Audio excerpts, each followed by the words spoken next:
Oke, kali ini kita akan mengupas tuntas salah satu narasi akhir zaman yang paling rinci di dunia, seperti yang dijelaskan dalam sumber-sumbernya. Ini bukan sekedar cerita, tapi sebuah kisah epik tentang kepahlawanan, tipu daya yang luar biasa, dan ujian terakhir bagi seluruh umat manusia. Baik, mari kita langsung masuk. Ini dia peta perjalanan kita. Kita akan mulai dari tanda-tanda awal, lalu kita akan bertemu dengan tokoh-tokoh utamanya, pahlawan dan penjahatnya, sampai akhirnya kita menyaksikan pertempuran final yang akan menentukan nasib dunia ini. Hal pertama yang perlu kita pahami, menurut sumber yang ada, akhir zaman itu bukanlah satu peristiwa tunggal yang tiba-tiba terjadi, bukan.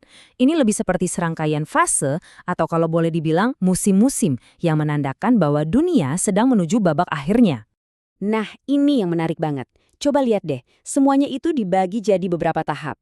Dimulai dari tanda-tanda yang mungkin terdengar familiar di zaman modern, ya kan, seperti menjamurnya gedung-gedung pencakar langit, sampai ke pertanda-pertanda yang jauh lebih dramatis dan besar. Jadi begini, sebelum si antagonis utamanya muncul, sumber menjelaskan bakal ada sekitar 30 pembuka jalan atau penipu-penipu kecil. Tugas mereka apa? Simple tapi mengerikan. Menciptakan kekacauan dan kebingungan total. Mereka ini jago banget memutarbalikkan kenyataan. Yang benar jadi kelihatan salah, yang salah jadi kelihatan benar. Intinya, mereka mempersiapkan panggung yang sempurna untuk kedatangan Sang Dajjal. Oke, mari kita lanjutkan. Di tengah dunia yang berada di titik paling kacau dan penuh kebingungan ini, muncullah protagonis utama yang pertama. Slide ini dengan jelas banget menggambarkan peran utama Al-Mahdi.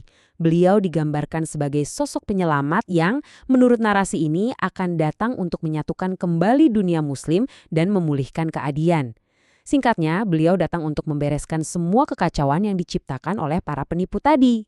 Jadi, poin krusialnya adalah Al-Mahdi itu bukan cuma seorang pejuang, beliau adalah seorang pemersatu yang datang untuk menyelesaikan kekacauan dan mengembalikan keteraturan. Nah, sekarang kita masuk ke tokoh antagonis utamanya dalam narasi ini, Dajjal. Kekuatannya itu bukan dari kekuatan fisik, tapi murni dari tipu daya yang sangat-sangat lihai. Sumbernya menekankan kalau keberhasilan Dajjal itu sepenuhnya bergantung pada satu hal, konteks yang sempurna. Dan konteks itu adalah sebuah dunia yang sedang putus asa dan kelaparan. Coba perhatikan bagaimana Dajjal memanfaatkan kebutuhan manusia yang paling dasar. Ujian paling berat pada masa itu menurut sumbernya adalah berpikir saat lapar. Ketika perut kosong, logika dan iman benar-benar diuji sampai ke batasnya. Dia datang menawarkan solusi paling instan. Dan disinilah letak ironi terbesarnya. Menurut sumber, Dajjal ini punya cacat fisik yang jelas banget. Satu matanya buta dan di dahinya tertulis kata kafir, yang artinya orang yang tidak beriman. Dan itu bisa dibaca semua orang. Tapi karena dia bisa menyediakan makanan dan air di tengah keputusasaan total, orang-orang rela mengabaikan tanda-tanda yang paling jelas sekalipun. Nah, saat kekuatan Dajjal mencapai puncaknya, narasinya memperkenalkan satu tokoh kunci lagi untuk pertarungan terakhir. Perlu kita perjelas, dalam narasi ini, kembalinya Nabi Isa adalah momen yang sangat krusial dalam rangkaian akhir zaman dan misi utamanya sangat spesifik untuk menghadapi dan mengalahkan Dajjal. Disinilah puncaknya. Nabi Isa turun di Damaskus saat fajar. Sebagai tanda kerendahan hati, beliau sholat di belakang Imam Mahdi. Dan begitu Dajjal melihat Nabi Isa, dia langsung meleleh.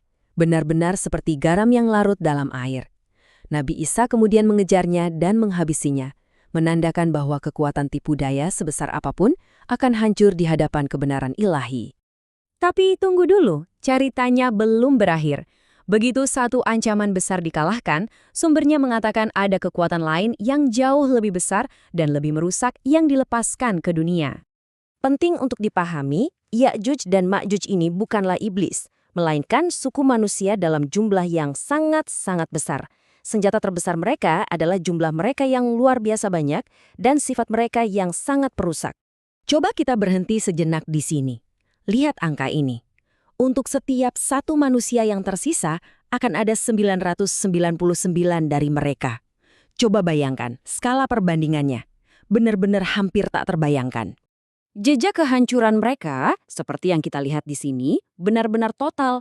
Mereka meminum seluruh danau sampai kering, menghancurkan apapun di hadapan mereka, dan dalam kesombongan mereka bahkan mencoba menyerang langit. Kehancuran ini begitu dahsyat sehingga Nabi Isa dan orang-orang beriman harus berlindung di atas gunung untuk bisa bertahan hidup. Setelah kekalahan mereka yang instan atas kehendak Tuhan, narasi ini berakhir dengan pemulihan. Burung-burung raksasa dikirim untuk membersihkan bumi, diikuti oleh hujan pembersih yang mempersiapkan dunia untuk sebuah babak yang baru. Nah, kita akhiri pembahasan kali ini dengan sebuah pertanyaan untuk kita semua renungkan. Sumber-sumber ini menggambarkan peristiwa-peristiwa dahsyat ini sebagai ujian iman terbesar di dunia yang sedang dilanda keputusasaan. Jadi pertanyaannya adalah, apa pelajaran inti tentang keyakinan dan kelangsungan hidup yang bisa kita ambil untuk zaman kita sekarang?